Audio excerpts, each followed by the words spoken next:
पुण्यातील खराडी परिसरात सुरू असलेल्या बनावट कॉल सेंटरवर पुणे पोलिसांच्या गुन्हे शाखेने छापा टाकलाय। 150 ते 200 पोलीस अधिकारी कर्मचाऱ्यांसह ही कारवाई करण्यात आली। खराडी मुंडवा बायपास रस्त्यावर प्राईड आयकॉन नावाच्या इमारतीमधून हे बनावट कॉल सेंटर चालवले जात असल्याची माहिती आहे।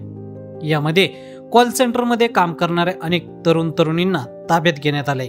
या कारवाईची माहिती पत्रकार परिषद घेऊन पोलिसांनी दिली आहे। यावेळी पोलीस अधिकारी नेमकं काय म्हणाले पहा। सर, कॉल सेंटर का मामला सामने आया है, इंटरनेशनल फ्रॉड का, क्या बताना चाहोगे? 23 मई को हमें कॉन्फिडेंशियल इंफॉर्मेशन मिली कि खराड़ी पुलिस स्टेशन के एरिया में एक बोगस कॉल सेंटर कार्यरत है। उसके आधार पे crime branch, cyber police station, Kharadi police station और अदर ब्रांचेस के संयुक्त कार्रवाई में हमें एक बोगस कॉल सेंटर मिला है। वहाँ पे कार्रवाई के दरमियान 111 पुरुष और 12 महिलाएं कार्यरत मिली हैं। ये जगह पे हमें 64 लैपटॉप, 41 मोबाइल फोन और 4 राउटर ऐसे मिला है। ये जो